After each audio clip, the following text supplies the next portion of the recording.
Je suis toujours dans le peuple, en train de lui fournir des explications, de lui rendre compte de mon action, parce que c'est mon juge, le seul juge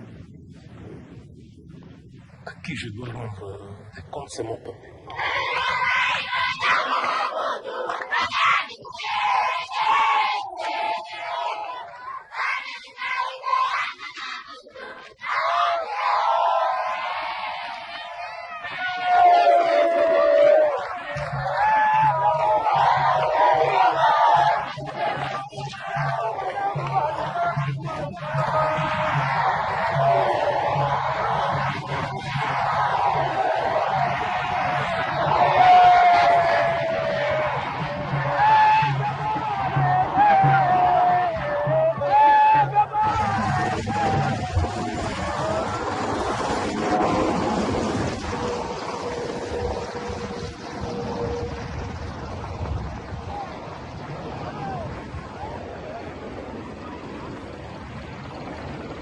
Depuis 1965, le citoyen Mobutu Sese Seko réside aux destinées de la République du Zaïre. Mobutu aime naviguer sur le fleuve.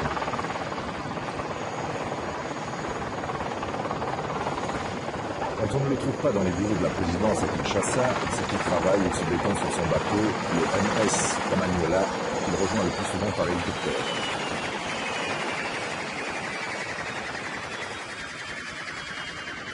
Mais le bateau sur lequel le président se retire volontiers 3 ou 4 jours est avant tout un lieu de travail et un centre de décision. Ministres, commissaires politiques, conseillers et diplomates y sont fréquemment convoqués. La salle à manger du Kamanyola abrite alors le Conseil des ministres. Langue de travail, le lingala. Ce dialecte, parlé par une grande partie des Zaïrois, manque pourtant de termes techniques. Certains points tout ça qui n'ont pas la discussion de la comité permanente, la faire figurer hors du jour, soit la paix pour le banc ou malade.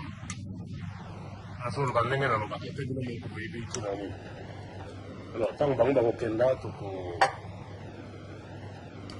pour kamata makambwana nyonso ndenge tosalaka. Alors, bato nakozala na bango lelo mwa matata. Affaires économiques, commerce, santé, et bien, pas une agriculture, ce qu'on peut dire bizangi, et bien, ça explique beaucoup de choses. Où il y a l'attaque lunette, où il y a Zalakabou et Moulaï, qui me poussent pour bailler baillon. Il faut tout tirer en main sur la clé. Alors, bilan portal, ça c'est le bouquet.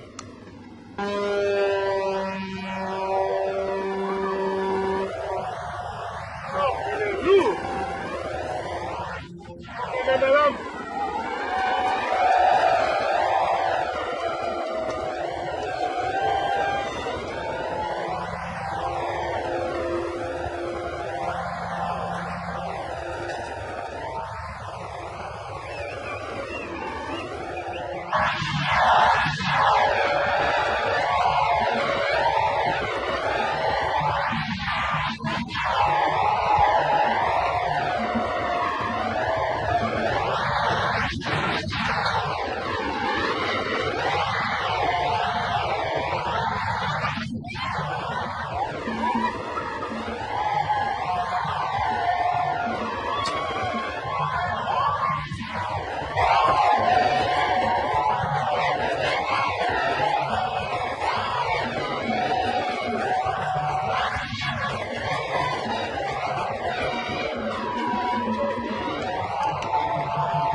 Lorsque j'arrive quelque part, eh bien, le résultat de mon action fait que le Mukongo du Bas-Zaïre, il est Mukongo, il danse comme le font les Bakongo, le Moluba, eh bien, il est Moluba, mais d'abord Zaïrois, les tribus, les clans, régions, ça vient après.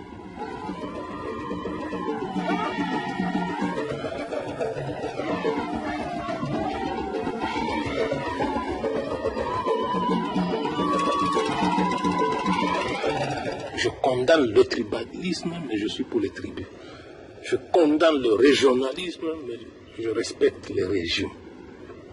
Je suis contre le clanisme, mais je défends l'existence des clans.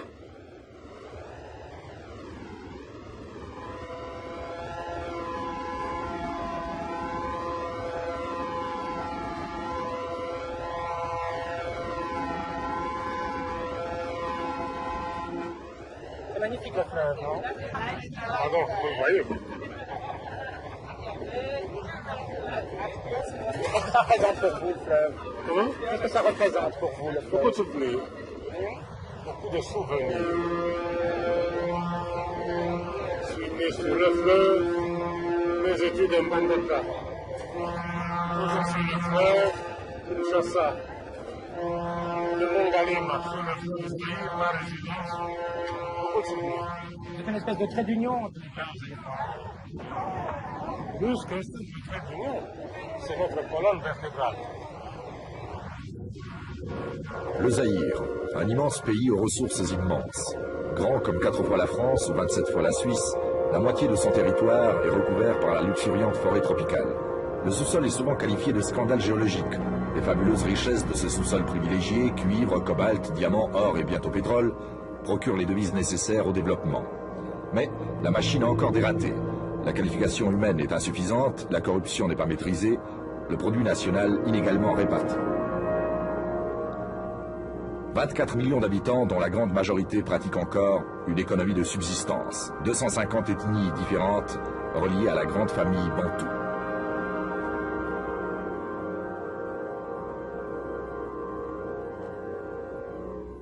La voix du Zaïre, 7h03 minutes et quelques secondes ici à Kinshasa, 8h03 et quelques secondes au reste du pays.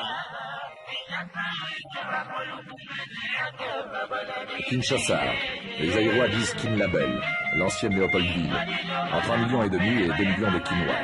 Grand building, longues avenues rectilignes, une ville dans un parc. À part quelques dizaines de milliers d'Européens, Kinshasa est une ville africaine dont les quartiers autrefois réservés aux Noirs sont appelés la Cité. C'est un quadrillage de rues à angle droit, vestige de l'ancien colonisateur belge. Je dois être franc avec vous, ma jeunesse était plus ou moins orageuse parce que je n'étais pas facile non plus. D'abord, mes origines, des origines modestes, né d'un père qui était cuisinier et missionnaire catholique dans l'Équateur.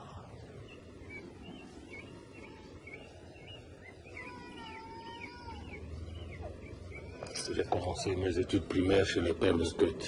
À Kinshasa, je devais continuer à Mbandaka chez les frères des écoles chrétiennes, quelques années chez les pères capucins à Molegbe, de nouveau retour à Mbandaka où j'ai fait des études secondaires et moyennes avant d'être engagé à l'armée. L'armée coloniale, la force publique de l'époque, en 1950, j'avais 19 ans et demi. Et pourquoi vous aviez choisi l'armée? Je n'ai pas choisi l'armée. Je ne suis pas un volontaire, j'étais plutôt un milicien. Et puis, j'ai été fait militaire dans des circonstances assez spéciales. Kinshasa, à l'époque, nous étions en 1950, en 1949, pardon, était considéré comme un lieu qui ne plaisait pas tellement aux curés de l'intérieur. Il était interdit aux élèves de certains instituts, même ceux qui avaient des parents ici, de ne pas venir parce qu'on se conduisait mal ici à Kinshasa. Sans avertir mes supérieurs, en décembre 49 à la Noël, je suis descendu à Kinshasa par bateau. Et un collègue qui est aujourd'hui commissaire d'État, on dirait chez vous ministre, m'a trahi chez les curés. À mon retour, j'ai été convoqué par le directeur de l'école pour me dire, eh bien, son infini de vous, une enveloppe, passée à l'armée. Alors comment je suis devenu militaire. en décembre 1956, je devais terminer mon service militaire de 7 ans pour embrasser la carrière de journaliste. En 1957, c'était la rencontre avec Lumumba qui devait, une année plus tard, donc en 1958, fonder le mouvement national congolais de l'époque, le MNC. 10 journalistes que j'étais, cette rencontre avec Lumumba m'a conduit à m'occuper plus de la politique que de tout le reste. Vous avez été marqué par la personnalité de Lumumba? Ah oui, ça il faut le dire, et ce n'est pas pour rien que après un stage et un passage à l'Institut d'études sociales en Belgique, lorsque Lumumba est venu pour discuter avec les autorités belges de l'indépendance nationale, me trouvant sur place, il a fait de moi son secrétaire particulier. J'ai dirigé pendant tous les travaux son secrétariat particulier. 30 juin 1960, le roi des Belges Baudouin arrive à Léopoldville pour la séparation définitive de la colonie et de la métropole. Le drapeau de la fête n'allait pas flotter longtemps sur l'ex-colonie.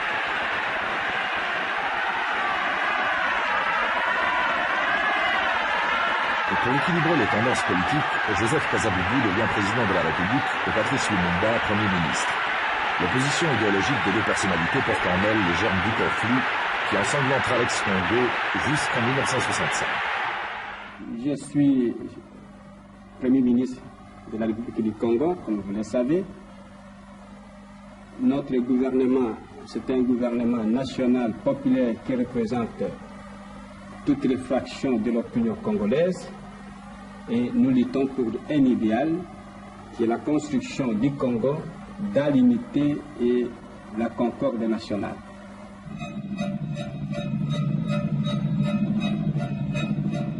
Huit jours après l'indépendance, le drame éclate. Né dans le désordre, la confusion et la hâte, le jeune État congolais sombre bientôt dans l'anarchie sanglante.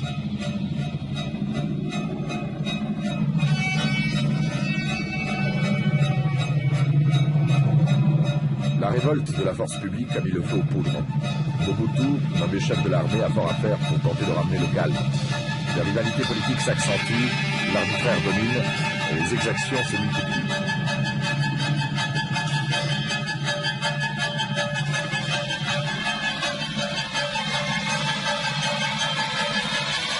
La panique s'installe. L'administration belge, le cadre européen prennent la fuite. Le vide administratif ne pourra pas être comblé par les Congolais. Le 30 juin à l'indépendance, il n'y avait même pas 5 diplômés universitaires au Congo ex-belge. Même pas aucun médecin, aucun professeur d'université, il n'y avait rien. Nous étions une colonie d'exploitation et non une colonie de peuplement où on devait s'occuper de la formation de l'élite. On ne s'en occupait pas. D'où le drame. Arrive l'indépendance, et un général belge qui commandait l'ex-force publique, Janssens, qui est toujours en vie, il a réuni tout le monde à l'état-major pour dire, il a pris sa crème à la salle de conférence pour dire à tout le monde, mes chers amis, ne me dérangez plus, ne croyez pas qu'avec l'indépendance, il va y avoir des changements. Et il prend sa crème, il dit, avant l'indépendance égale après l'indépendance. Et ça a mis le feu aux poudres, avec toutes les conséquences que vous pouvez imaginer. À ces troubles graves s'ajoute encore le déchirement. La province d'Irantifère du sud Kasaï se déclare indépendante. En juillet, Moïse Tshombe proclame la sécession du Katanga. Par Tshombe interposé, les grands intérêts occidentaux tentent de conserver les prodigieuses richesses minières de l'ex-Congo belge. Chers compatriotes, le 5 septembre 1960, nous avons révoqué, conformément à l'article 22 de la loi fondamentale, le Premier ministre, M. Patrice Lumumba, et certains autres ministres. Devant une situation qui devenait dangereusement explosive, le colonel Mobutu, chef d'état-major, à qui je rends hommage, a eu l'initiative de faire appel à nos universitaires pour assurer le fonctionnement des services publics de la République. Je suis intervenu pour la première fois en septembre 60. 2 mois seulement après ma désignation. Parce que il y avait un désaccord avec Lumumba. Certains procédés que je n'approuvais pas. Par exemple, il pouvait comme ça, sans me prévenir, aller dans un camp militaire et procéder à des nominations. Tel caporal devenait lieutenant, tel sergent passait capitaine, commandant, et il signait devant les troupes à mon insu. Et puis ça ne pouvait pas me faciliter la tâche. Et comme je suis de nature qui aime l'ordre, j'ai remis de l'ordre. C'était ma façon de réagir. Pas contre la personne de Lumumba, mais parce que je n'aime pas le désordre. Pour remettre un peu de l'ordre au sein des forces armées et dans le pays. C'est ce qui s'est passé, ce n'était pas dirigé contre sa personne.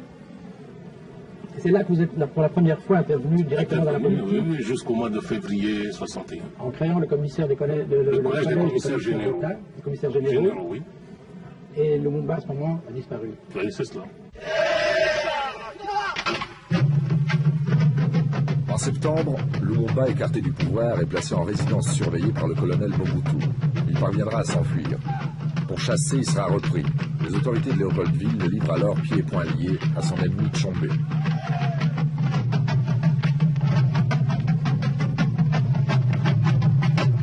Horriblement sévicié, Lumumba mourra sous les coups en janvier 1961. Le martyre de Patrice Lumumba est achevé. Aujourd'hui, il est vénéré comme le héros de l'indépendance dans toute l'Afrique, même au Zaïre.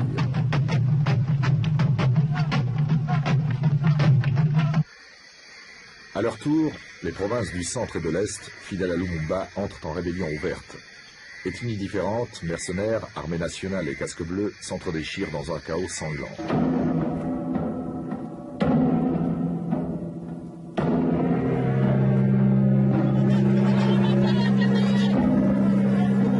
À l'Est, dans le Kivu et le Kivu, la situation est préoccupante. Mobutu, commandant en chef, est sur le front. Il dirige personnellement les opérations contre les partisans de Pierre Moulin. Masqués par la brousse, stimulés par les fétiches protecteurs, les moulénistes résisteront longtemps. Jacquerie paysanne, armée en guenilles, ils lutteront avec acharnement contre Mobutu et l'armée nationale congolaise. Plus du tiers du territoire national est aux mains des rebelles.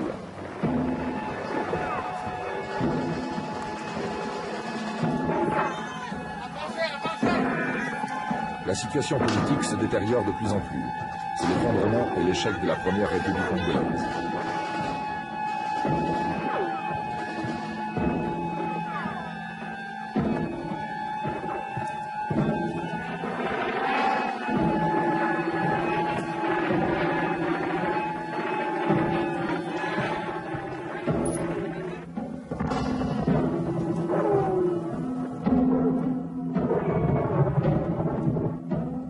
Le général-major Mobutu, Joseph Désiré, ici présent, est nommé lieutenant général de l'armée nationale congolaise par ordonnance numéro 400 du 3 novembre 1965.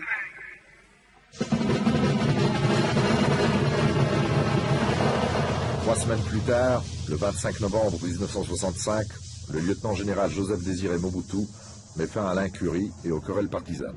La deuxième fois que vous êtes intervenu Là, politique c'était zaïroise. pour mettre fin, une fois pour toutes, au chaos, à l'anarchie, au désordre. Qui provenait de quoi? De l'incurie des politiciens. Ça, vous le savez. Vous l'avez certainement lu dans la proclamation du haut commandement. Il fallait mettre fin à cet état de choses qui faisait que le Zaïre, à cette époque-là, était la risée de tout le monde. On riait de nous, on ne nous prenait pas au sérieux. Et aujourd'hui, je ne suis pas là pour me vanter ou vanter ce que j'ai fait dans ma carrière. Eh bien, on ne peut plus rire de nous, on nous prend au sérieux. Oui, nous sommes ici. La place de la Révolution. Mais ça s'est passé ici? Le 24 novembre 65, oui. De 17h à 0h presque. Qui y avait-il avec vous? Tous les membres du haut commandement, c'est-à-dire tous les généraux qui ont le grand commandement de l'armée. Nous étions au nombre de 13. Mais pourquoi vous l'avez fait ici? Et pas...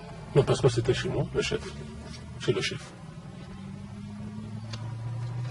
Et pourquoi pas à l'intérieur? Comment?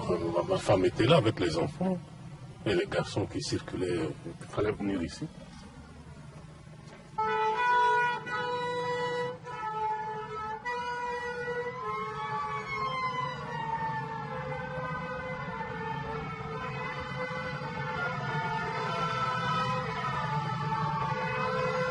Il y a donc 10 ans que Mobutu assume le pouvoir dans l'ex-Congo belge, devenu le Zaïre en 1971.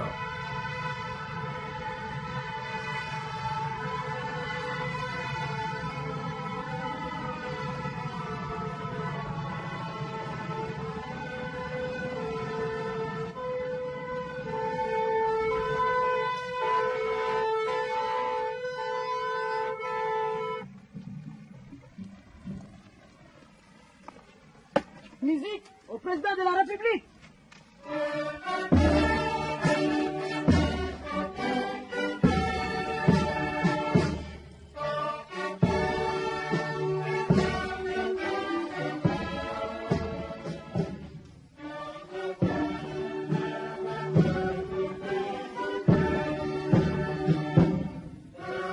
La présidente est souvent aux côtés de son mari.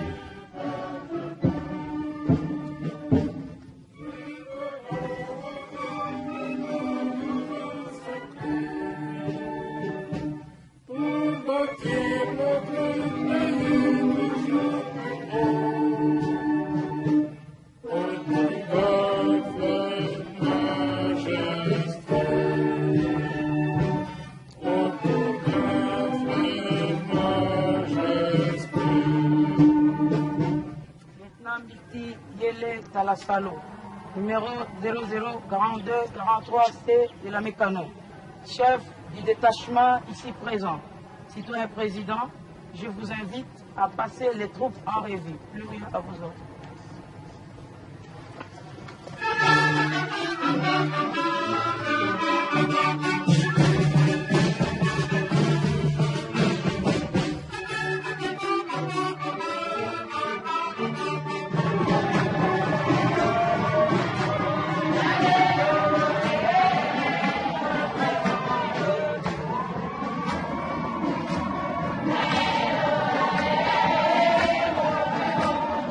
Chaque cérémonie officielle exige la présence du personnel politique au complet.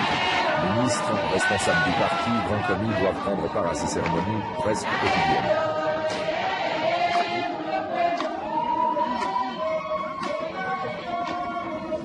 Un mauvais concours de circonstances, là rare dans l'histoire, fait que nous devons être beaucoup plus attentifs que d'habitude sur la marche de notre économie. En effet, le pétrole avant la crise de l'énergie nous coûtait annuellement 50 millions de dollars. Aujourd'hui, il nous coûte 200 millions de dollars. Dans le même temps, les cours de toutes les matières premières que nous exportons ont baissé dans des proportions jamais vues auparavant. Qu'il s'agisse du cuivre, de l'étain, du café, du cacao, du caoutchouc, de l'huile de palme. Le cuivre principalement qui représente 70% de nos recettes en devises et qui avait atteint il y a 2 ans un coût plafond record de 3 000 $ la tonne, est tombé à un coût de plancher également record de $1000 la tonne, c'est-à-dire 3 fois moins. Et entre-temps, à cause de l'inflation, les produits importés nous coûtent de plus en plus cher. C'est pourquoi, comme je n'aime jamais cacher la vérité, le Zaïre s'est trouvé par cette conjoncture dans une position financière difficile. Mais il ne faut pas vous alarmer, car la situation économique et financière du Zaïre n'est pas plus préoccupante que celle de la plupart d'autres pays.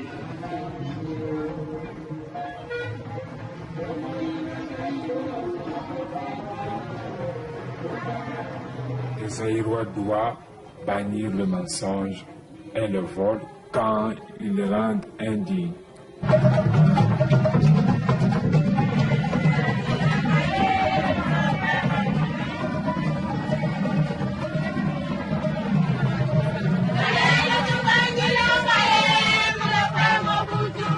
Le peuple zaïrois et moi ne faisons qu'une seule et même personne, Mobutu Sese Seko Okungwendo Wazabamba.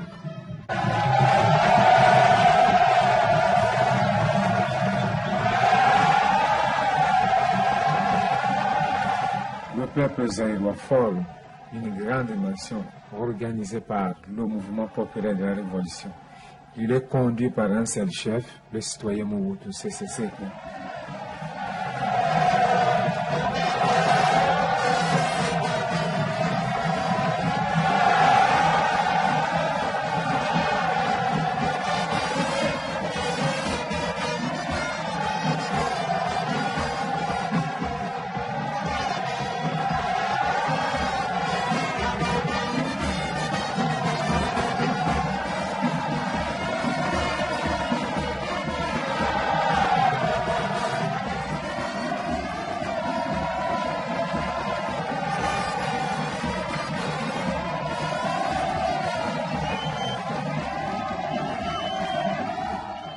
Ce que je fais dans mon pays n'est pas à comparer avec ce qui existe chez vous. Tout de suite, vous vous sentez un peu perdu.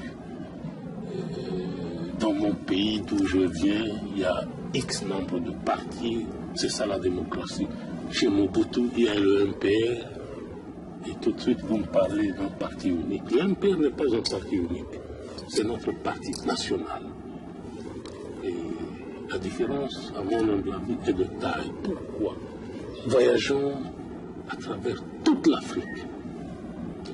Il n'y a jamais eu, il n'y a pas, et il n'y aura jamais un seul village où vous trouverez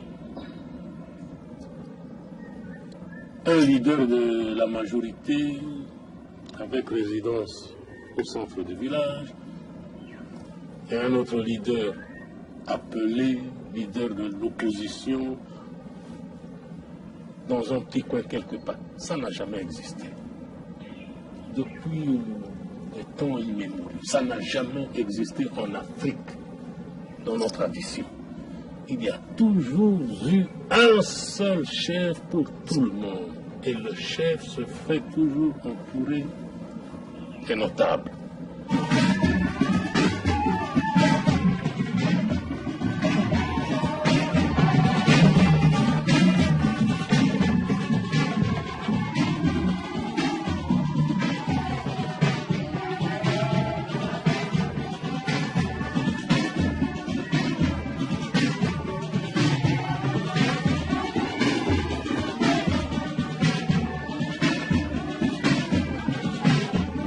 Quelle est la définition que vous donnez du chef africain? Il n'est pas, pour commencer, il n'est pas un chef européen ou américain ou asiatique, c'est un Africain. Et bien, lorsqu'on dit Africain, l'Afrique a ses traditions. Vous voyez, j'ai une canne. Il ne s'agit pas d'un parapluie, par exemple. Je ne suis pas un Britannique. Qu'est-ce qu'elle symbolise, cette canne, justement? L'autorité du chef. L'autorité. Et vous voyez, un autre exemple, la plupart des cadres dirigeants du MPR portent aussi des toques léopards comme moi. Eh bien, comme je suis un fervent défenseur de la nature. Mais il est interdit, par exemple, aux autres cadres dirigeants, suivant les décisions du Congrès, le premier Congrès ordinaire du RPR, de porter les drapeaux de léopard, sauf le président. Tout le monde est dans des imitations, sauf le chef de l'État. Salongo, ça signifie travail. Salongo, c'est une des incantations du moboutisme, un des slogans favoris de l'éducation politique du peuple zaïrois.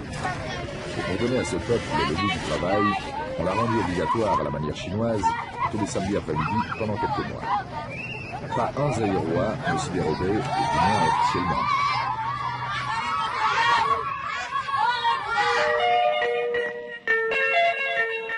La voix du Zaïre, comme chaque samedi à 7h maintenant, je vous rappelle ce qu'il faut vous souvenir et retenir. 11h, tout le monde rentre à la maison, 14h30, plus de circulation, donc les véhicules ne peuvent plus circuler, sauf les ambulances et quelques véhicules de la presse.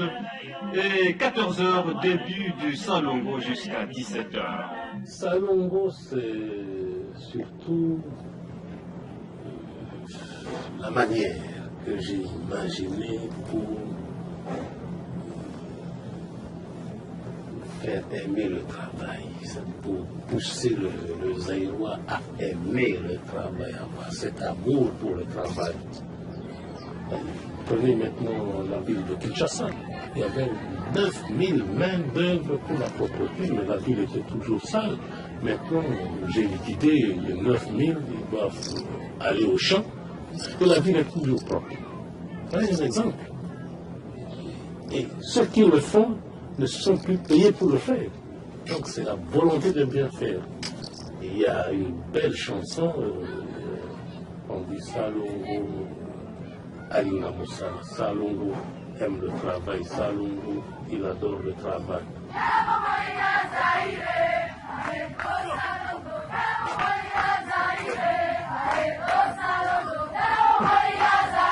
Salongo, c'est-à-dire homme, femme, allez, au champ. Travailler la terre de nos ancêtres.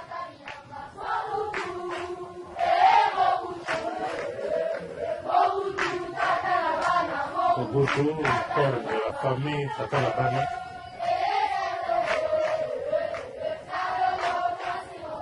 Mobutu, le père de la famille, qui prêche le Salongo, homme, femme, cochon, travaillons les champs, la terre de nos ancêtres.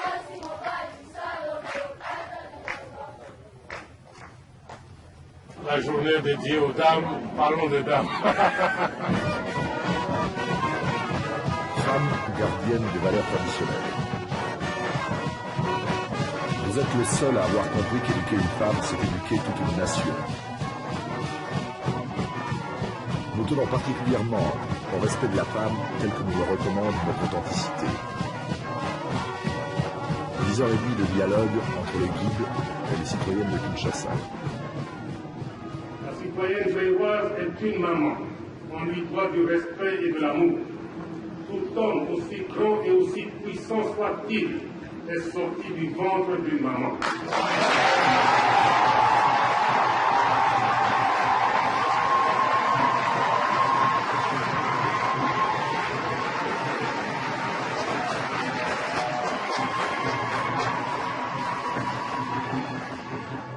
C'est pourquoi, au Zaïre, toute citoyenne, qu'elle soit grande ou petite, jeune ou âgée, mariée ou célibataire, mère de famille ou pas, s'appelle maman.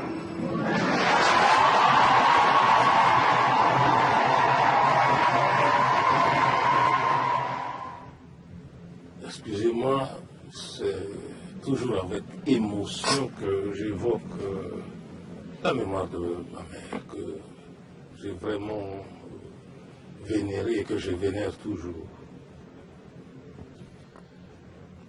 Ma mère avait une tante, épouse, disons même première épouse d'un chef. Et le chef en question du village de ma mère, Awele, chez les Bangwandi, avait une 60aine de femmes.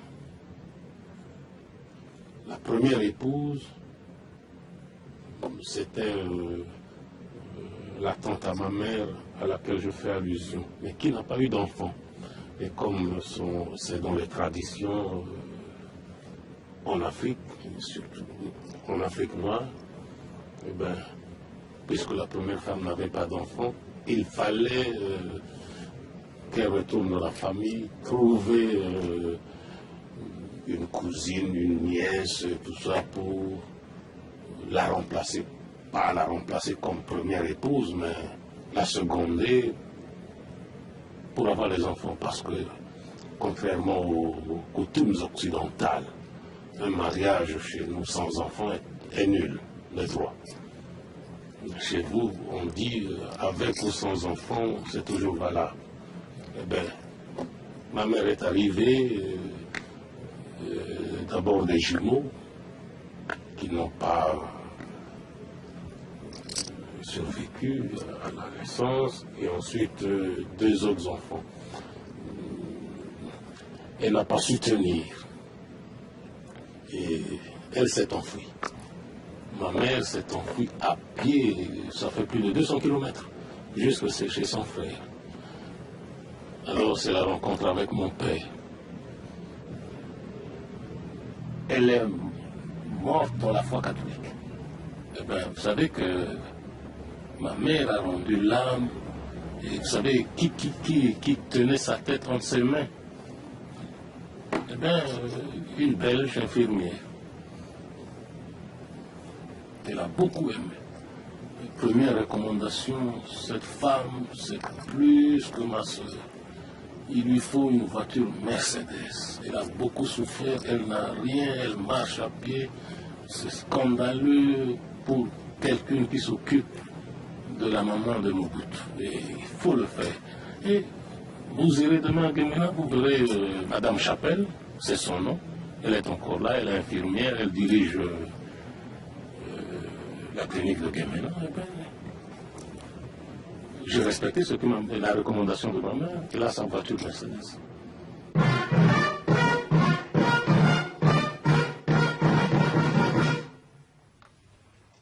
Je jure fidélité au président fondateur du mouvement populaire de la Révolution, obéissance à la Constitution et aux lois de la République d'Isaïe.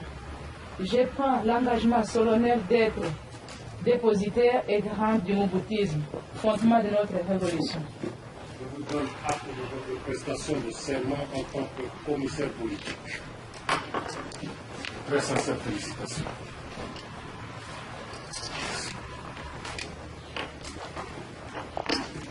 Citoyenne Padrini Assoumani Issou, commissaire politique, je vous invite à prêter serment devant le président fondateur du mouvement populaire de la Révolution.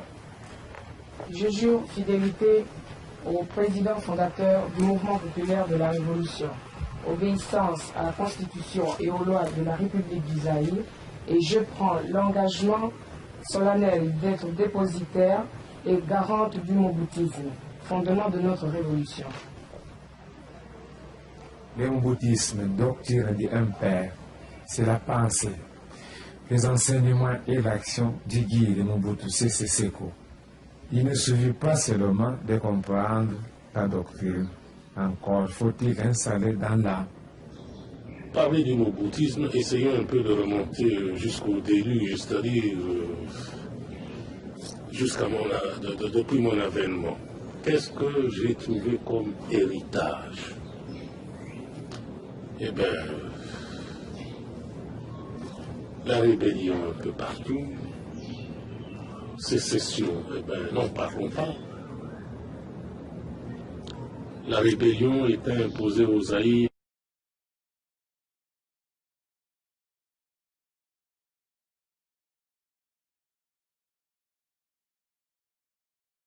Alors que j'ai prôné cette politique, ni à gauche, ni à droite.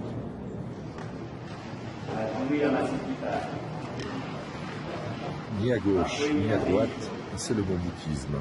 Neutraliste en politique étrangère, conservant des amis dans chaque camp, pragmatique en matière économique. L'ossature du système, c'est le MPR, le mouvement populaire de la Révolution. En présence du corps diplomatique, les futurs cadres du parti reçoivent leur diplôme.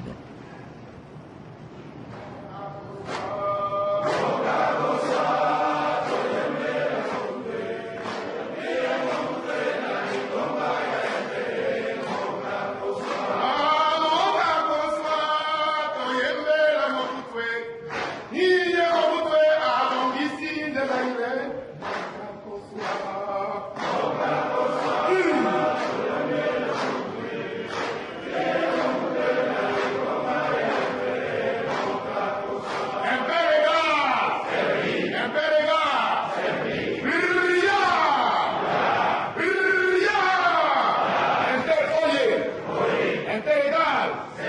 C'est servi. C'est servi. Nous chanterons et danserons. Nous chanterons et danserons. L'authenticité est notre philosophie politique. Nous voulons être nous-mêmes et non ce que les autres voudraient que nous soyons. La République du Zaïre! Zaïre! Zaïre! Zaïre! C'est ce Colombonia, oye! C'est ce que Salongo, oye! Salongo, oye!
Continue.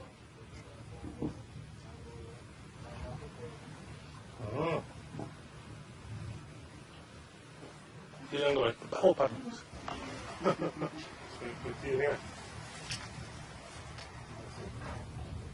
Comme le chef du bureau politique ou le directeur du bureau de la présidence, les conseillers les plus intimes sont associés à la détente d'une partie de campagne un dimanche matin.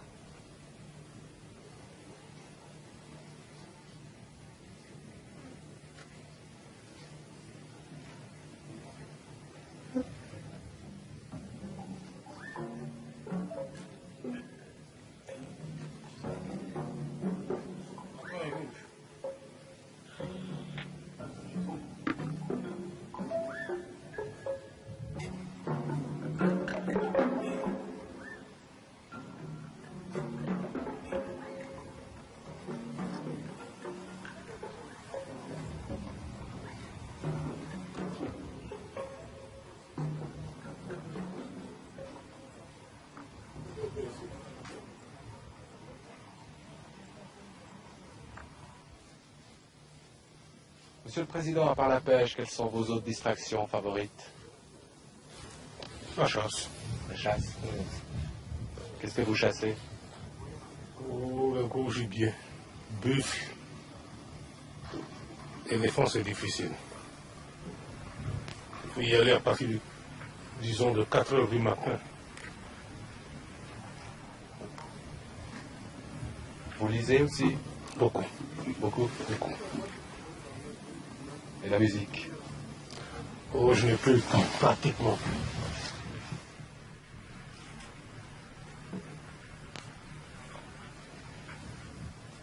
Ça va bien ici. Bonne journée à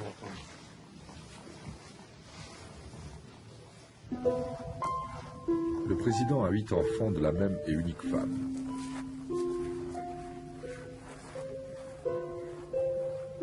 Il habite sans ostentation l'ancienne résidence d'un directeur de la Banque du Congo, située à l'intérieur d'un camp de paracommando.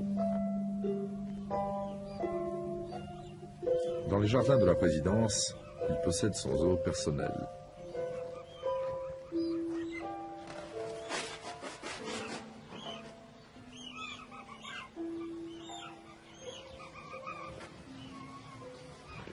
Il y avait toutes sortes de singes là.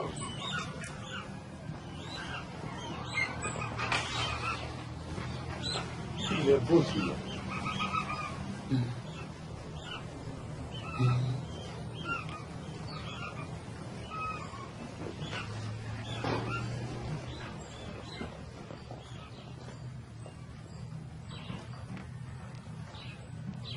les gens viennent comme ils l'entendent.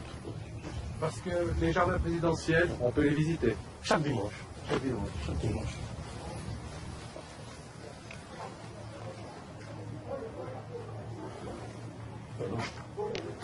Une boîte, hein, à cause de l'autre. Il n'y a pas d'enfant. Venez, viens. Viens. Je ne peux plus le caresser à cause du bruit. Viens. Lorsque le chef s'assoit quelque part, il doit poser ses deux pieds sur le léopard. C'est la puissance et l'autorité.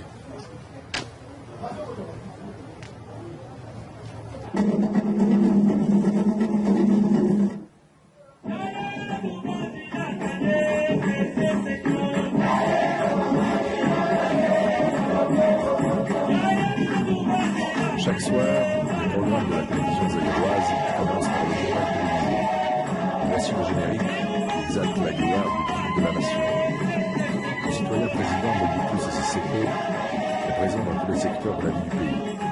Aussi, les actualités sont-elles largement consacrées aux activités quotidiennes du chef de l'État, suivi en permanence par plusieurs équipes de la télévision zaïroise. À travers la presse, la radio et la télévision, son image est projetée en force dans les cœurs et dans les consciences.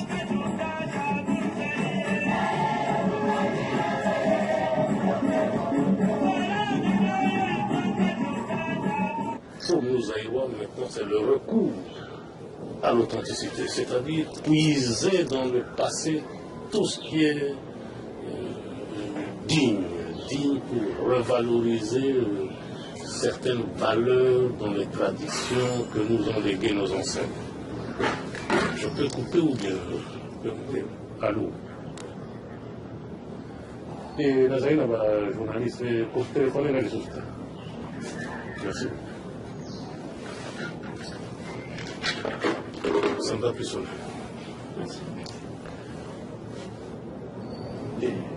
J'ai réuni les principaux collaborateurs pour des journées entières de réflexion sur ce problème de l'authenticité. Avec toutes ces questions que nous nous sommes posées. Pourquoi moi, Mobutu, qui suis africain, zaïrois, et pourquoi pas nègre? Pourquoi dois-je manger comme mes maîtres d'hier? Pourquoi dois-je m'habiller comme mes maîtres d'hier? Est-ce parce que tout ce que l'ancien maître a trouvé chez moi était mauvais? Et lorsqu'on essaie de trouver des réponses à toutes sortes à cette question, disons,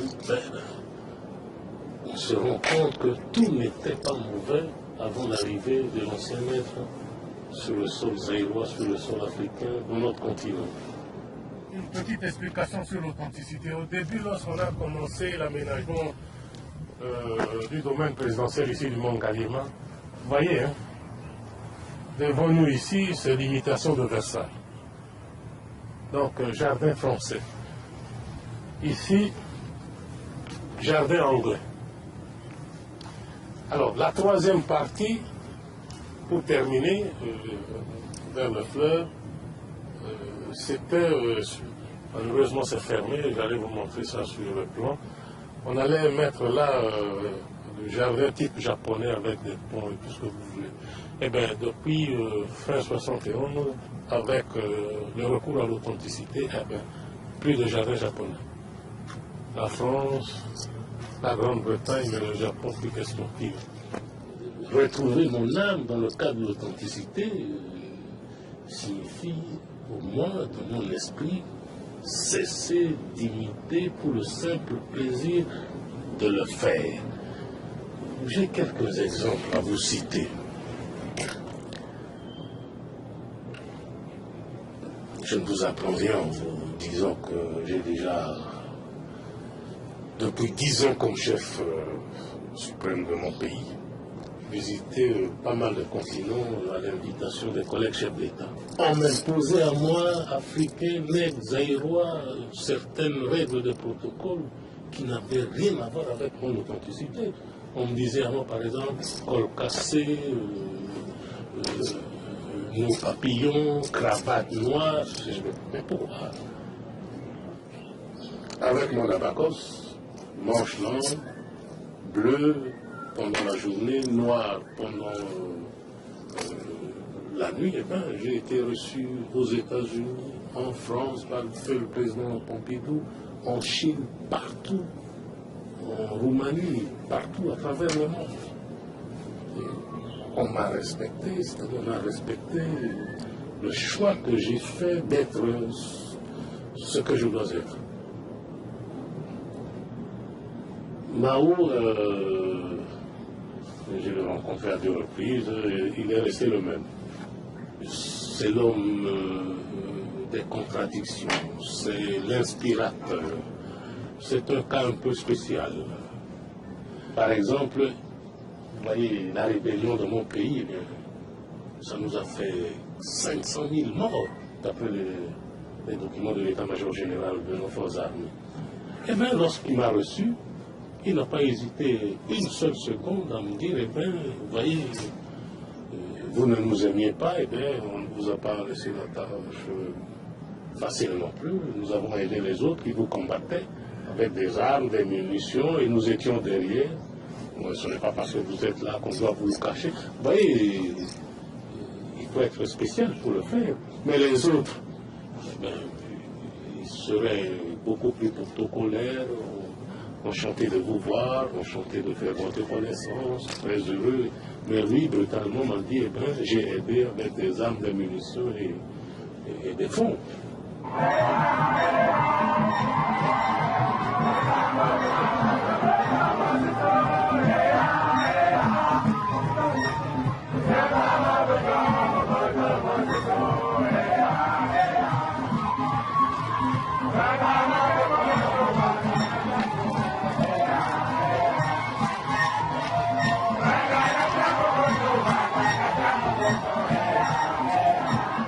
Le Zaïrois, mes chers amis, connaissant, il est à la fois musicien, c'est-à-dire danseur, il aime chanter, il aime danser.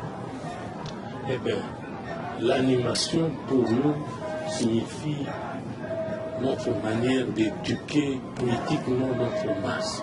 Lorsque nous voulons l'éduquer politiquement, nous tenons compte de ce qu'il est, c'est-à-dire de son identité.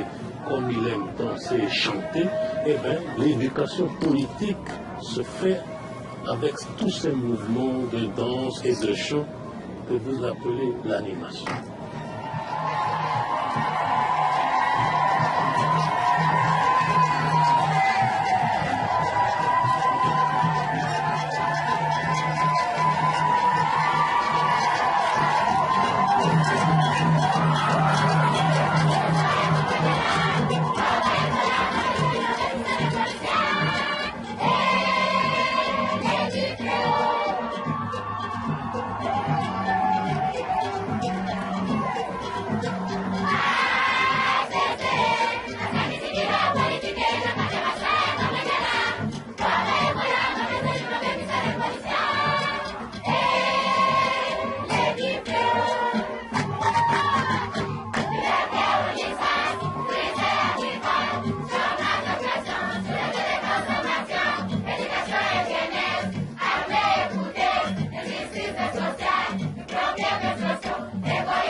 compte impromptu avec des écoliers au gré du hasard, sans le moindre protocole. C'est à quelle école? Quelle école? Et quelle école? L'école Yolano. Ah, vous êtes à Yolano? Oui. Ah, vous voulez voter à la Mongaline?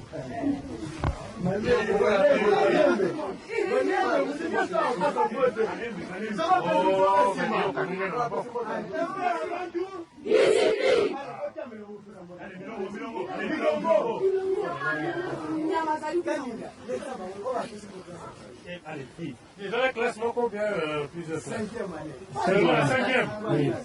Ah, trois classes? Trois classes, oui. Bon, bien. On va qu'il y ait un père avant toute discipline. Un père avant tout? Discipline. Un père avant tout? Discipline.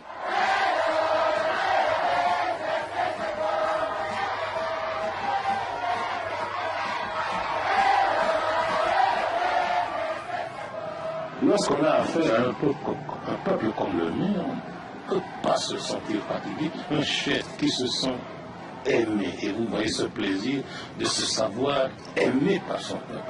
Je ne dis pas adorer pour ne pas exagérer. Se savoir aimer, ça fait plaisir. On se tuerait pour ce peuple.